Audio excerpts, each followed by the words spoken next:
Welcome to episode 6 of Attached Mamas podcast. Today is our last episode where we talk about just our experience and our journey on a specific topic. Yes. And then moving forward, we're just going to have mama chats about life, about what we're facing. Yes. All with an attachment lens. Yes, I'm excited for that. And I'm excited for today and sleep because there's so much I wish I'd known before we started. And it's like sleep is different for everyone, but it's also different for every baby. And that's like, expecting number 2. Yeah. It's, I think, just really important for us to be aware of that. It's not just one solution or one formula for every child, the same as anything in parenting, anything in life. Did you have a plan about or expectations about what you thought baby sleep was going to be like? Down to it with so much information from my siblings who all co-slept with their babies. Yeah. Because all their babies, not all of them actually, that's not true. One of my nephews out of 5 loved the crib and bassinet. Loved it. He was the second born. My sister-in-law was just like, mastered it. I've got this. Yeah. And then she had her third and it's like, nah. It's just temperament. Every kid is so different. Exactly. And that's what I always come back to. It's like you can have 2 siblings, same parents.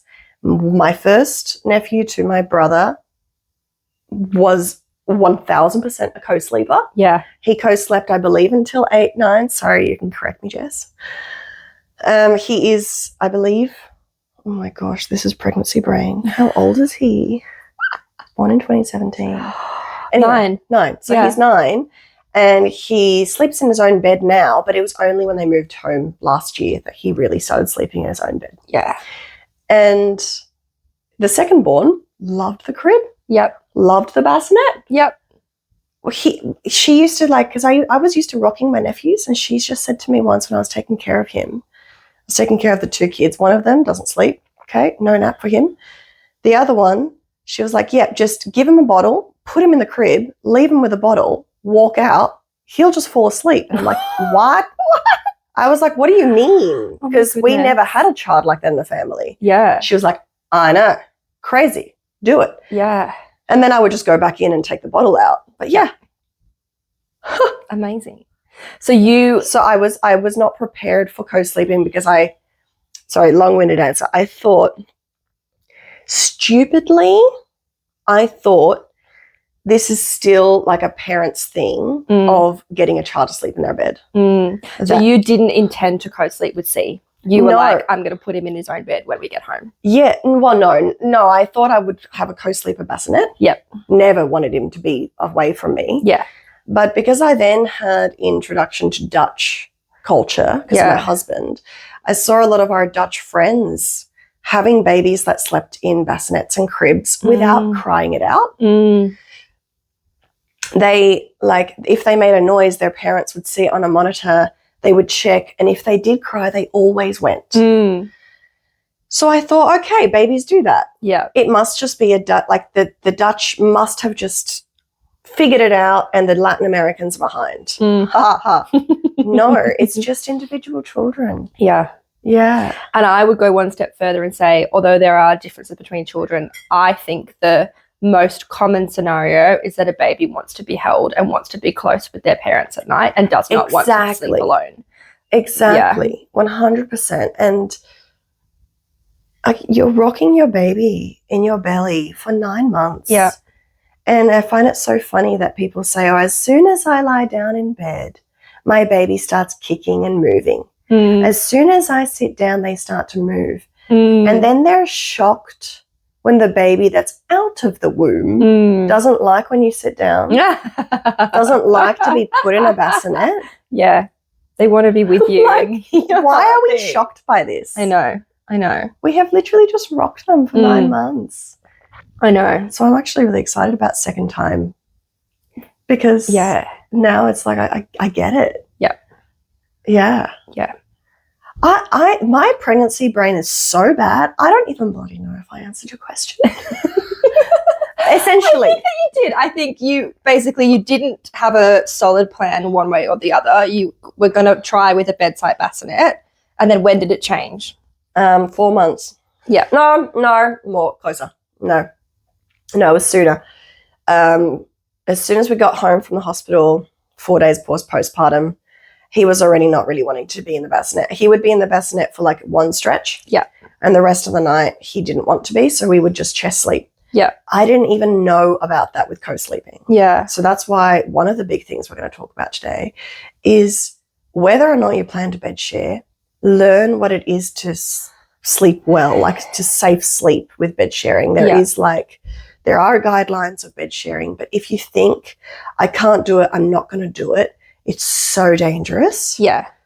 So I didn't know, but because I grew up in that family system, and I just followed my instinct, I ended up doing exactly what you're meant to do anyway. Yes. And I think that's such an important thing, is that people get so terrified about the idea of co-sleeping. And whilst there are some statistics that seem scary, unfortunately what happens is that sleep accidents are classified as co-sleeping. So, for example, a parent unintentionally falling asleep on a couch holding a baby in a bad position, something terrible happens, and that's classified as a co-sleeping accident. I hate it so much. And obviously that is devastating and an absolute tragedy, but that is something that is so much more likely to happen if you don't have a plan to safely co-sleep, and you don't have, the right kind of, you're meant to have a firm mattress and no loose blankets. There's so many things you can do to make it. No pillows. No pillows around the baby, and a sober parent, Yes. There are so many things that you can do to make it so much safer. And you do not understand exhaustion like that until you experience the sleep deprivation, and you might think, oh, I'm fine, I'd never fall asleep when I'm not planning to, but it happens. It's scary. So yes, please, if you are going to have a baby, learn about ways to make co-sleeping safe, and have a safe place to sleep with your baby. Yeah. And not even if you say I'm empirically against it, I know parents like that, and they ended up having to force themselves awake, and they managed just. Yeah. But I mean, who knows? Yeah. That's so dangerous, and also so bad for your mental health. Yes. You need to sleep as well. Absolutely. Your baby needs that. Yeah. And a lot of them ended up doing cried out anyway, because they were just their baby needed a lot of comfort, and they just didn't know how to do it. And look, co-sleeping is not for everyone, and it's not for every baby either. You just have to find different ways, and there's amazing support. But because I knew a lot about co-sleeping, and we ended up doing it really early on, and it was well. Yeah.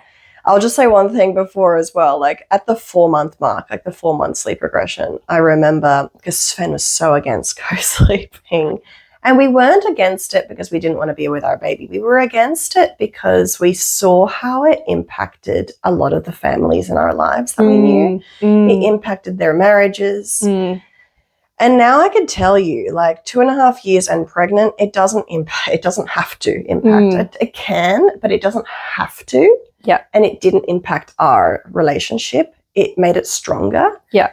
And it made our even just connection stronger in some ways. Yeah. So that's what I'll just flag there. But yeah, 4 months I put to sleep, and I tried to put him in the bassinet for so long, and it just wasn't working. So I left him in our bed, in a safe way. He wasn't crawling at that point, so you could just leave him in the bed, and he'll fine. And we had a monitor as well. And I walked out of the room, and my husband was like, is he in the bassinet? I said, nah, I tried, man, can't, nope. And he's like, Mel, you have to put him in the bassinet. You're creating bad habits. I'm like, well, you try next time. So yeah, next day he tried. After an hour or more, he comes out, and I was like, so where is he sleeping? He's like, in the bed. I was like, I couldn't do it. It was impossible. Yeah. And I'm like, yeah. And so from that point on, the bassinet was just our storage space. Yeah. Yep. Yeah. From that point on. So yeah, what's your journey, Sarah? I don't know it at all. I'm not sure what happened in terms of when I was a very small baby. my parents definitely didn't do cry it out. I'm not sure if I co-slept or was in a bassinet, but I do know in my early childhood, I always went into my parents' bed and I was welcomed. And I always remember feeling really scared in the night and being very grateful that I was able to go in. So I certainly was not against like bed sharing, but this kind of comes back into the anxiety that we talked about last time. I was petrified of something going wrong with R, and I followed everything to the absolute letter. And for me, whilst I was open to the idea of co-sleeping when he was bigger or older, as a newborn, I was like, there's just no way to make this safe. Like I was against it, and I couldn't cope with, you know, thinking about what might go wrong. And luckily, he would never ever fall asleep in a bassinet. He'd literally never, but he would fall asleep at the breast in my arms and then would transfer pretty well. So from 0 to 6 months, he mostly slept in the bassinet right next to the bed, woke up throughout the night, had a feed, resettled back in the bassinet, and that worked pretty well for us. Where it changed was when we tried to make the transition from bassinet to cot. I'm trying to think if he ever slept in that cot. I don't think he probably did. Over the course of, how old is he? He's probably slept for like 40 minutes total combined. Like he's never ever slept a night in there. So when we tried to make the transition, it just completely failed. The transfer stopped working. I think it was probably further down to transfer, or he was just more aware. He would immediately wake, cry, start the whole thing again. And it just became a point where it was like just becoming completely unmanageable, and he was unhappy and I was unhappy, and no one was sleeping. And I think that's when it kind of just felt instinctively right that he would want to be near me. Yeah. And I think because he wasn't, you know, he was 6 months old, he wasn't so fresh and fragile, I personally felt safer co-sleeping, and I was okay to bring him in to the bed following the safer sleep rules, you know, the pillows and the blankets and stuff like that. And it just made life so much easier because I didn't have to get out of bed after that point at all. Like he'd still wake. Exactly. He'd still wake. He'd need another feed. He'd need a resettle, but I could just roll on over. And it kind of became so obvious that it's what we're designed to do. It's like, of course, that this is how mothers have breastfed through the night for millennia, because otherwise it's exhausting. You can't get up, go to another room, sit up, keep yourself up, feed your baby, put your baby down in a bath. I don't know. Maybe some people can. And it's also just not fair on the baby. Like they say, oh, you could just stop overnight feeds at 6 months. That's very early. That is very early. Feeds. Yeah. There's breast milk is their primary source of nutrition for the first year of life. Exactly. And look it up. Yeah, exactly. And I think there are, you know, for some families and some babies, it might work to stop overnight feeds, but other times you can actually cause your supply to tank if you just stop feeding for 12 hours at night. And if your baby doesn't need it, I mean, you're not going to force it. No. But I just mean there's some babies that still need it. Like my son needed it, and he was, you know, we pumped. So we just gave him breast milk in a bottle overnight. That's also why I liked breastfeeding, because I could just keep the breast milk next to the bed instead of having to get formula every time and get out of bed. Yes. Because it was winter. Yeah. But Yeah. So that's kind of what the story that happened with overnight sleep. The story with naps is a different story. And this is, again, it's so like insidious how much my anxiety drove the behavior and what we did, and it's also hard because part of what I did like aligns with my values and my like nurturing. I was going to say it aligns with my values, but it just went too far. So for example, I held him for every single nap. I couldn't put him down for a nap because even if I was able to do a bassinet transfer during the day, I'd be so terrified and anxious that something would happen that I'd be standing over watching. So I may as well just enjoy a cuddle. Yeah. And whilst I firmly, passionately believe in the, you know, like advantages of a contact nap and how that's so good for mum and baby, getting to a world where that was every single time, it's so much. It's every day. It's so demanding on the mother. So that was hard. And even now with the naps that he has now at daycare, apparently he like tucks himself into his little bed and goes to sleep in his little bed on the floor. But at home, like I still like I'll feed him to sleep, and it's Anyway, maybe next episode when we talk about current life struggles, I'll talk about this because there's been a massive change in the last few days. Oh, really? Yes. For us too. Is it the moon? I don't know. I don't know.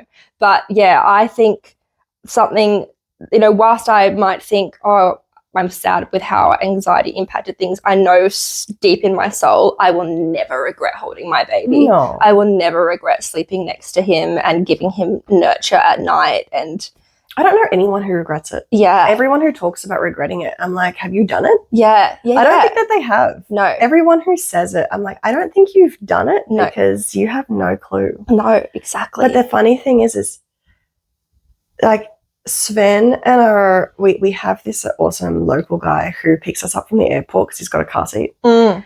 And he picked us up from the airport and we were talking to him and he's got 2 kids and they both have co-slept too. Mm. So Sven, like these 2 dads at the front of the car and me at the back with C, I could just hear them talking. Sven was like, oh, have you enjoyed your co-sleeping experience? And the dad's like, yeah, I've really loved it. Now the kids are getting older. They come in less. But, we just really love that time.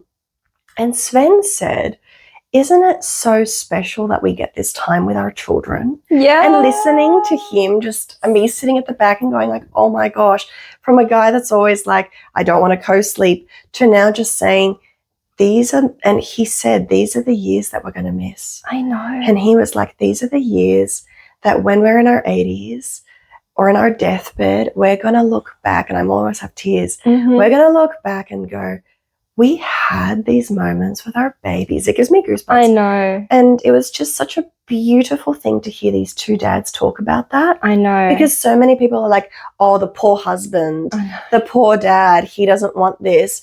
And look, I thought that too sometimes before having kids, because I never actually heard from a dad's perspective, aside from my brother, because like my brother has no issue with it because of how we were raised. Yeah.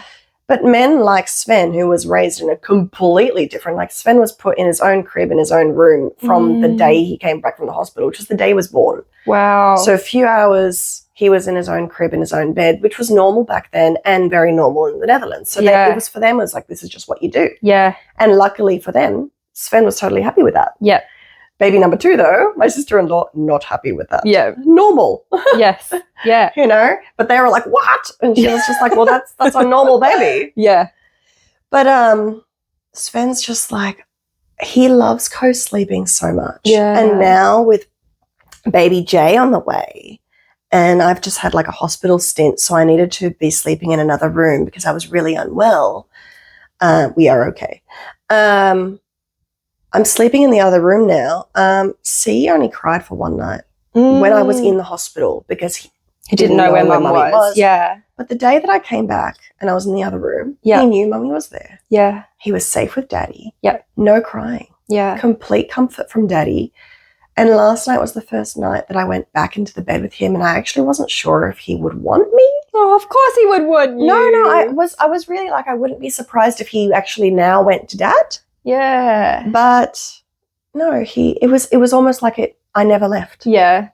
And so it's just such a beautiful, it's a time where we get to be with our babies. And just to see the relief on his little face and his whole body relaxing when he wakes up in the night and it's dark and he's scared. He says, Mama, and I'm right there. Yeah. And he instantly calms. And it's just it's so beautiful. And when he wakes up, even with Ro, he wakes up in the morning, sometimes rolls over and goes, hi, Dada. Yeah. It's I so know. special. I sometimes think that too because our son who is so sensitive and who wakes up still sometimes, last night I think he woke up 5-6 times because he was quite congested. He sneezed in my nose. No! Night. And I'm like, have I just gotten something else now? Great. Thank you, daycare.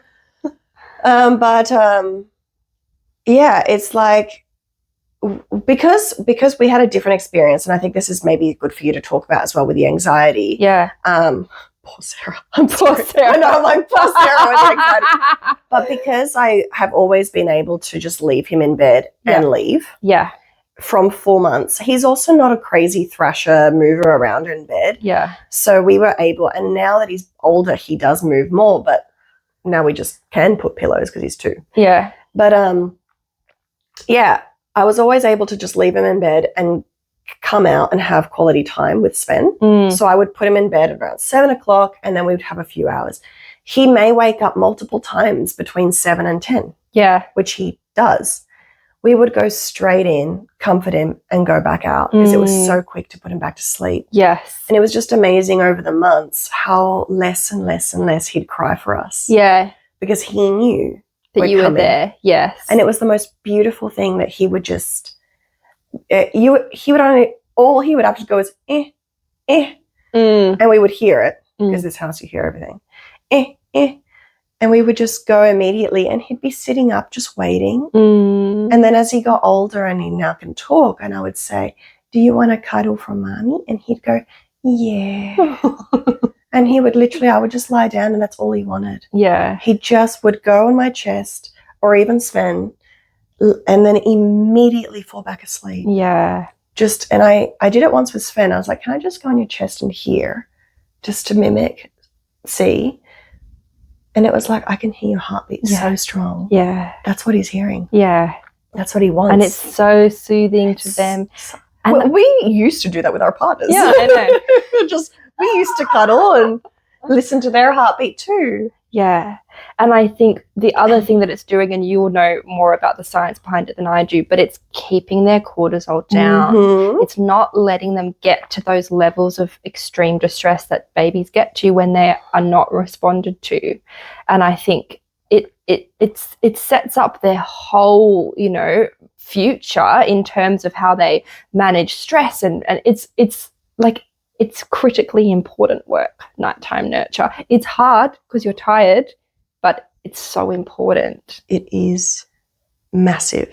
I remember that you tried Tracilian once. So Tracilian is a program in Australia that helps with like breastfeeding and sleep, and I don't know if anything else. And they have saved a lot of people's mental health and journeys. Yeah. And I think it also is just because it's human, that we're human. Yeah. Depending on who you get, depends also what info you're going to get. So we've had friends who have gone and they've been pro co-sleep. Like they've had people responding to them saying, yeah, co-sleep, do whatever you need to do. We're just here to support you. Yeah. Which they should be. Yeah. But you had an interesting experience, and I would A, like you to share it, but B, I remember what you said in that time. Why you were so like, this does not feel right for me. Yes. I don't know if you remember it. So if you don't remember it, I don't even remember the Tracilian bit. It's ringing some bells, but I don't remember that. It was a really short stint, and I don't even remember why you went. So maybe because of the cruise. So what happened, my memory of it now, we never went in person. No. It was a virtual, they do something called a virtual admission where you have like appointments online and then they help you navigate sleep. I think the reason we were referred was, it was at that 6-monthly mark when the transition from bassinet to cot was not going well at all, and it timed with a family child health appointment, and we told them what was going on, and they were like, we really think Tracilian can help you. And they don't advocate controlled crying. Cry it out. They used to. They don't anymore. They do something similar. It's not similar, but to me it just didn't feel right, which is kind of delayed response. So removing touch. So for example, like your baby is in the cot crying, you're right there next to them, you can sing to them, you can talk to them, mummy's here, but you can't touch them or pick them up. Or you can pat their butt, right? I don't know. It was very like, I don't know.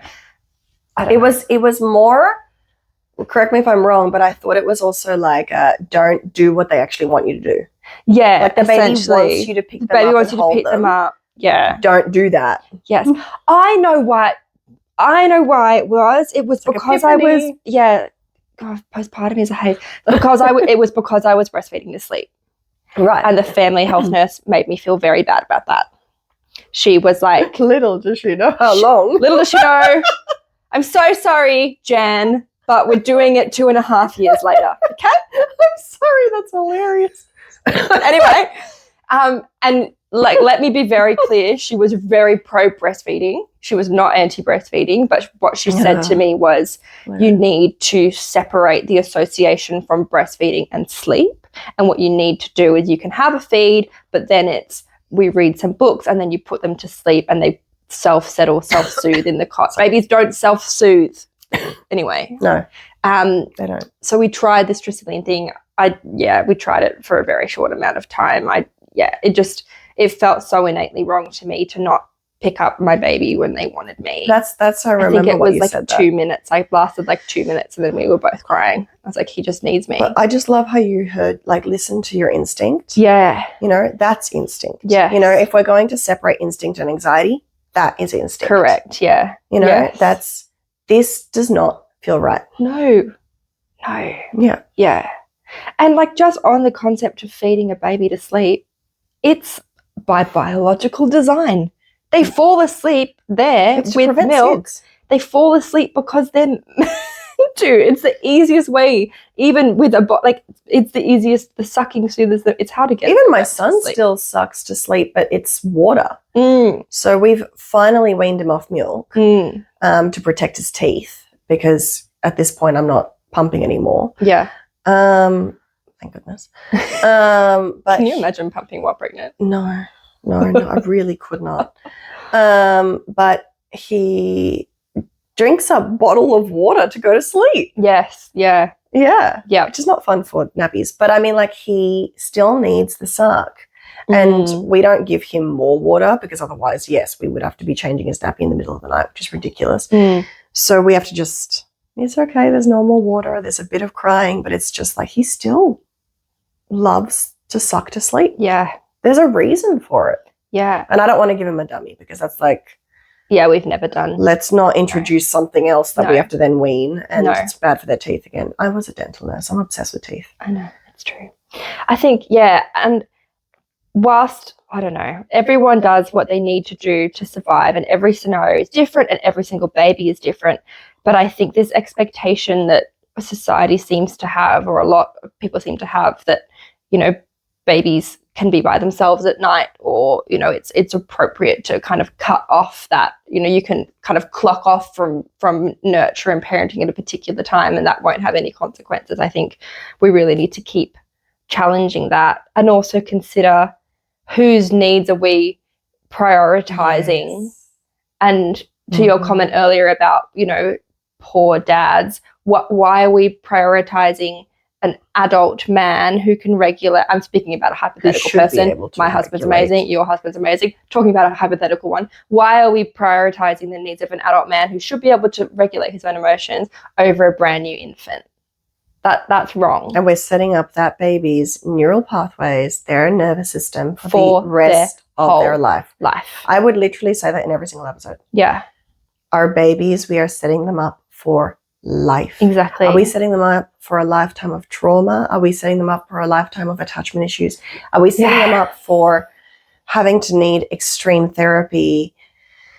Or are we setting them up to be secure and feel safe in the world and feels just safe to be themselves and enjoy life? Yeah. Not be in survival mode. Exactly. So shall we talk a little bit about the lie of self-soothing and some of the lasting implications of that kind of trauma of being left alone to cry it out? So I'll ask your view, you know, as a therapist and what you've seen. The only thing I want to say is that there have been numerous studies, and this is a proven fact, that when babies are left alone and they cry and cry and cry and cry and then stop, that is not because they are self-regulating or self-soothing. What happens, and this makes me feel so sad, what happens is their cortisol spikes, and they get so unbelievably exhausted and distressed that they pass out. They literally pass out. Or they give up and they think no one's coming. It is not some kind of, oh, I am a baby and I have realized that everything's fine, but I'm self-soothing and now I'm happy to go to sleep by myself. That's a lie. That's not what happens. You know, it's interesting because as a therapist and a mum, that just like knowing about the reality behind cried out, you could say the truth behind it, Mhm. and this self-soothing in inverted brackets, it hurts my heart so much. And even my father, who's a psychiatrist and like his hobby is neuroscience, he hasn't had to do this research. When I tell him about cried out, because even though he's 75 this year, 74 this year, he doesn't know much about the cried out world because he's Latin American. Yes. So when I tell him about the cried out world, he's like, what? Yeah. He's like, that's messed up. He says that's cortisol. Yeah. He doesn't need to do the research. No. He doesn't need to read the research. Yeah. He knows it. Yep. So when I tell him the research, because I've looked it up and there is science and studies behind it, which drives me bonkers because there actually is no science and studies to back up cried out. And I think what's happened as well, which is so just distressing, and I really feel for parents because you can be so sleep deprived and you're desperate and you want answers. But even if even if now in just chatting around, people have moved away from a strict control, like cry it out, that maybe was, very popular 20 years ago. Now it's like being repackaged cleverly in like various methods of sleep training that sound so much better. But the reality is, if you are not responding to your baby, you are leaving them alone, and there are lasting consequences. But it's their communication, right? So babies communicate through crying. That is their language. And so if they are communicating a need and we are not responding to their need, I'm sorry, just leave it there. Yeah. Think about the ramifications of that. Yes. For a nervous system, for a brain that is building. Yes. Just that in itself. They're communicating a need. I'm not responding to that need. Yeah. I'm hungry because I want milk overnight. Oh, no, we don't do milk overnight anymore. Yep. Okay, maybe I'm not hungry. Yep. I'm sorry, what? Yeah. I'm uncomfortable in my diaper. Yeah. No, you're not. Get over it. I want to cuddle. I'm sorry, when they say a baby has been fed, is dry, is warm, like they have this ridiculous, like if they have all their needs met, in inverted brackets, if they have all their needs met, then you can leave them to cry. And I'm like, so touch, so connection is not a need. Do you forget that this? I know. And this what drives me bonkers. Would you treat an adult this way? No, never. Would you treat your spouse or your friend? Yeah. If you were crying to me, I know. I wouldn't know. Just the concept of me just being like, get over it, Sarah, and just closing the door on you. Yeah. And you're like hyperventilating, having a panic attack, and then vomiting. Even like, and even if you want to talk about the gentler sleep training methods, you're going to like just knock on the door and be like, I'm here, Sarah. I'm here. Like, I'm crying in a room. Come give me a hug. It's just like, it's like, that's not what I'm needing right now. I'm needing connection. And so what I see as a therapist as well, so I'm a family and youth therapist. Yeah. Like I have become specialized in youth because they speak to me so much and I've seen them so much. So I started specializing in youth in 2020, so with COVID. Yeah. And hearing the stories, and not only of teenagers that tell me, but also even of adults, because I work with their parents. Yes. I work with parents. You treat the whole family. So I hear people, I've heard people in their 50s still crying and hurt by not being held as a child. Yeah. Because we don't remember things from before 3. Yeah. Right? Yeah. Our body remembers. 1,000%. But we don't remember. Yeah. So I'm not joking when I say this, but the trauma that I hear most consistently in my practice as a family and youth therapist is I was not held, I was not comforted, I was not seen when I was scared at night. Yeah. I cried and I went to my parents' room and they would hit me, they would scream at me, or they would put me straight back in my room without looking in my eyes and close the door, sometimes even lock the door and tell me to get over it. Yeah. Those children then sometimes would end up going to wet the bed for years because they were terrified because they just had to pee. But their parents were like, get over it. Yep. So they tried to hold it in, but they couldn't, so they'd wet themselves and they'd get yelled at for wetting the bed. Yeah. The amount of, and then what that then translates. So we then say, okay, we have a trauma from childhood. That translates to what we call a disempowering belief. It becomes our negative, self-talk. Yeah. Right? That we then believe as truth. Yeah. And then in therapy, it's like, what is this negative self-talk? What's this disempowering belief? Where does it come from? How do we comfort it and find a new one? Do you know how much bloody work that is? Well, I know you do, but anybody else? Holy begolias, that is so hard and terrifying to do. So essentially, the disempowering belief that I've heard the most, because I'm not saying this is one person that's had this fear. No. Out of, I don't even know how many clients I've seen in my life. And I'm a young therapist, so. But let's just say I would genuinely say I've heard the same exact trauma a minimum of 8 times. Minimum, exact same one. Yep. 3 years old, always 3, because it's like the first time I can remember something.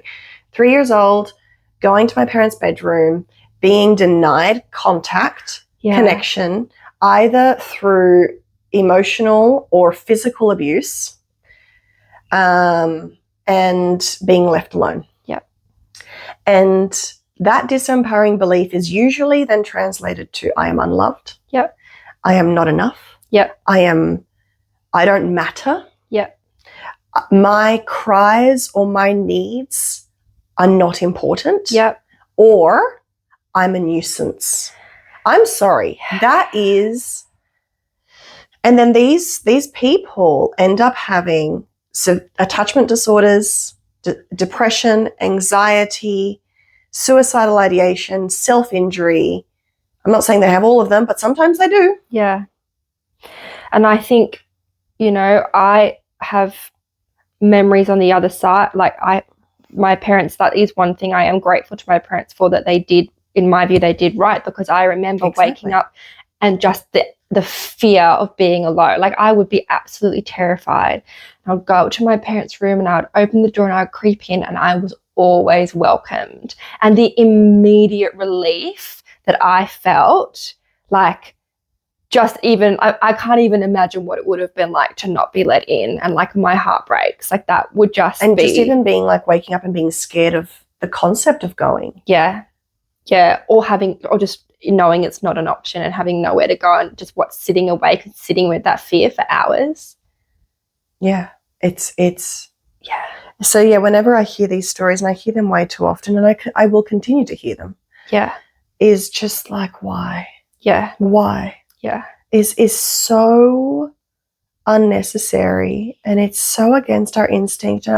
I've heard people in the older generation say to me, oh, your generation is ridiculous because you do so much research and you look up all these things and you read so much and you listen to so many podcasts about parenting. We didn't. We just trusted our instincts. And I'm like, no, you didn't. No. You didn't trust your instincts. You were part of still a generation. Yeah. So the older generation, like, we've got boomers, and then you've got the silent generation as well. Yeah. There is someone in between. I apologize. I always forget who's in between. Before us and between the boomers. X. Is X. Yeah. Generation X. And then so Generation X, I believe, started to change this. Yeah. They're like 70s to early 80s, right? Yeah. Yeah. Born in 70s. Born. Yeah. Yes. So, but our parents, so boomers and their parents, silent generation, most of the time, even if they tried to change things in their parenting from their parents, it wasn't very conscious, A. B, not a big push with therapy, and C. And C was trusting experts, in inverted brackets, experts. Yeah. So if a doctor said to them, and so the sleep training world came about, I believe, in the 50s, 60s. Yeah.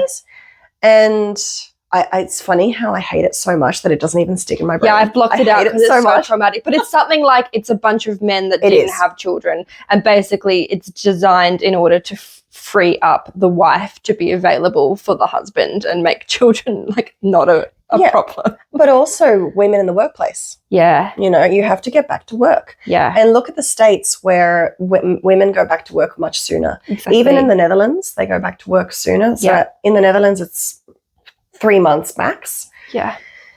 And so that's then also you're reaching 4 months sleep regression. That's when the babies need you the most. I know. And then they're going into daycares. They're being disconnected from mum and they need to just sleep. You just need to sleep. So there's a lot of cried out still in the Netherlands and a lot of the self-soothing environments that you're talking about. Yeah. And so it's like, I'm just going to pat their butt or I'm going to cuddle them. And I find it really interesting because secure attachment is a baby that can feel like they can cry with you and that they settle with you easily and well. Yes. So firstly, they can express their emotion with you and they get comforted from you. Yes. So when you have an anxiously attached infant or child or or avoidant, so let's say an attachment disorder, what you then see is they're expressing their emotion, especially anxious attachment. They're expressing their emotion, but they're not getting comfort. So they just do not stop. So let's say a baby that's been taught to go in the crib and they're really sick. And you finally are picking them up because they're sick. I need to cuddle my baby. Now they don't want you to cuddle them. And then I hear parents saying, but they don't want to sleep with me. They don't want my comfort. They don't want to be in my arms. I'm like, that's an attachment disorder. Yeah. And it can show up scarily early. Yeah. Yeah. 100%. Yeah. Kids, they're smart. They're just trying to survive. I know. That's what my dad always says, we will survive. But should we be surviving in those conditions? We're not living, we're surviving. And then the avoidant child will just completely disassociate. Yeah. You know? And so you see that in sleep so much. Yeah. And I think sometimes, you know, again, we talk about babies' temperaments and some babies are, you know, naturally calmer or naturally more, you know, sensitive, and all of that is a variation of normal. But to me, it's such a red flag if you have a baby that kind of seemed like a normal baby at the start and then you sleep train them and then it's, oh, well, they're so easy. They're just an easy baby. They never cry. I just put them down the cot and walk away and it's fine. So it's fine. That to me is like a massive red flag. It's like that baby has disassociated. Yep. That baby doesn't think they're going to get connection from you. Yep. And you're going to see it later in life. Exactly. So one of the first things I ask clients now, since becoming a mum and being a therapist now, one of the first questions I ask a new client is, how were you brought to the world? So was it vaginal? Was it cesarean? Was it a planned cesarean? Was it an emergency? Yep. How was your mum's pregnancy? And were you held asleep? Yeah. So if I have, for example, I've had some clients where it's just like, I was a planned cesarean, my mum went straight to formula and I was cried out. It's zero surprise why they're in my office. Exactly. Yeah. There's no connection there. No. Let's just say humans need connection. We are mammals, you know, and you just see that. I had this argument with my father, and I'll admit that, with my father, because he is pro co-sleeping, he's pro all that, he's a psychiatrist and loves neuroscience, and he knows human biology, and yet because he's still of the old-fashioned way and the old school, it was like still in his mind. So he said to me, when are you going to have give C his own bedroom? And I said, well, whenever he wants it. Like right now, it would just literally be a waste of space. Like he's got the living room, that's all his toys. He's got the guest room, that's all his toys. Like he literally has books and toys everywhere. Like the house is his house. Yeah. And when I ask him, where's your bed? He says our bed. Yeah. And when we've asked him, do you want another bed? He's like, no. Like he's confused. He's like, no, I just want mummy and daddy's bed. Like this is my bed. So he was like, when are you going to get his own room? And I'm like, well, whenever he wants it. And he's just like, that's wrong, Mel. You know, every human needs their own bed. And I'm like, why? And he said, because we do. And I said, well, tell me, you're a scientist. Tell me, why does a human need their own bed? Yeah. And he said, because it's their own safe space. And I said, okay, well, he has that in our bed. Like he associates our bed as his bed. That's his safe space. Yeah. And he was just like, I think because it was a cognitive bias. You can't argue with a cognitive bias. It's just like there's no logic. And so then he was like, well, biologically speaking, we've advanced as a species. I'm like, no, we haven't. And I said to him, biologically speaking, you should know that we actually haven't advanced. Yeah. Our society has changed the way that we the way that we live, but it's actually not the way that our brain and our bodies need. 1,000%. So I'm like, we are mammals. We are meant to sleep together. And I mean, if a child doesn't want to sleep, it's cool, whatever. Yeah. Do whatever you want to do. Yeah. But he wants to. Yeah. So he will. Yeah. And he will tell us when he wants his own bed. Yeah. And he was just like so against it. And I'm just like, biologically speaking, if you are looking at neuroscience and biology, what he's doing is totally normal and we're not against it. The only other thing that I want to talk about is just the expectations you might have about how much a baby might sleep, or, trying to put, a baby on a very strict, routine. What I find interesting is that we talk a lot about the 4-month sleep regression, but you at 6 months needed the help, and we at 6 months went for help.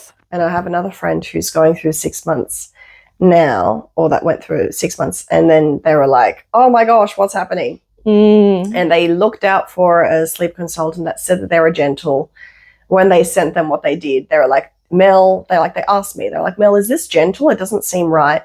And I'm like, it's not. That's still the self-soothing that is still aligned to like the cried out, because it escalates. Yes. So the doctor that I follow and trust, her name's Dr. Pamela Douglas, and she has her own approach to sleep, which is called the Possum's method. Yes.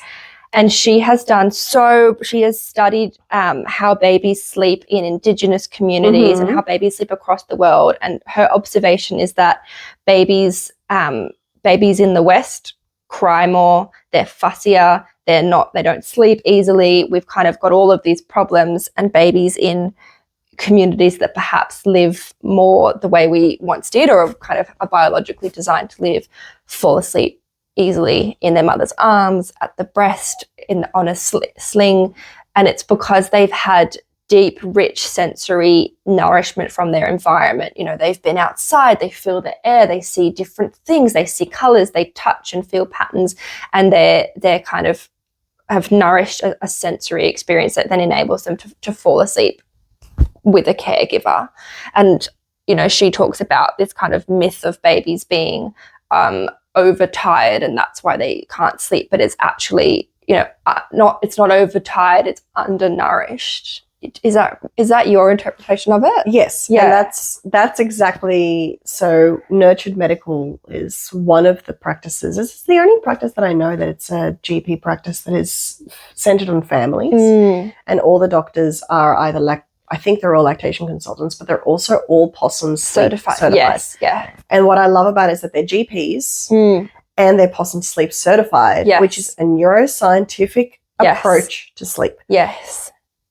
And if you want to co-sleep, they help you do that safely. If you don't want to co-sleep, they help you find ways to do that with your baby in a safe, healthy way for neurodevelopment. Yes. That's who I referred my friend to. Yes. When she told me about that sleep consultant, I was like, go to Possums. So we went to Nurtured Medical with a Possums approach. Yep. And 100%. It's also, why is it, we are meant to be intelligent as a species. Why did we, and the annoying thing as a therapist is that I know why, but it's also then as a human, it's like, why? So it's like, I know why. I know why we got to this place with sleep. We got to this place with the Industrial Revolution. Yeah. We got to this place with a disconnection with our babies, with trying to just live certain lives. So even if you see before, like at the beginning of Industrial Revolution, or even before, with wet nurses and separating babies from mums very early on, from babies just being raised by. So if you like Downton Abbey, if you've ever watched it before, when I see that, like I love Downton Abbey, but it hurts me so much how they don't interact with their children. I know. I would say when they interact, but they don't. I know. It's all nannies. nannies. And that's where John Bowlby, the father of attachment theory, actually got that from. So he was raised in a wealthy family and he was raised by his nannies. Yeah. And so then he was like, this is not right. You Yeah. know, he started seeing the correlation in himself and then in people and in his clients and patients. But possum sleep is, I think, one of the only that I'm aware of that's very neuroscientifically based. Yeah. And I think they're finally coming back now. There was a few years where they had kind of like a break because I don't know what's happened with them. Yes. And they're coming back now. So it's like now you're starting to see more posts from that. I'm like, yes. Yes. And Denmark has, isn't it making it slowly illegal? Cried out or well, something? it's no longer like allowed to be recommended. Yeah, it's not allowed to be like recommended. That. Yeah. That should be the norm around the world. Yeah. So I was part of a sleep group on Facebook I had to remove myself from because they were mostly from the States. And they were all, like the States is massive with cried out. Yeah. Then you see teenagers, doing massacres in schools. I know. And it's just like, where is our teenagers? Where's this coming from? Even I'm sorry, Netherlands, but like I know the Netherlands well because of family and there. But it's also the Netherlands, like they don't have counselors in schools. Yeah. And yet they also still say kids should be going in daycare at 3 months. They're prioritizing parents' needs and health over the child. Yeah. And more like a cried out approach. Again, shocked that teenagers are having problems. Yeah. So all of this is massive, massive.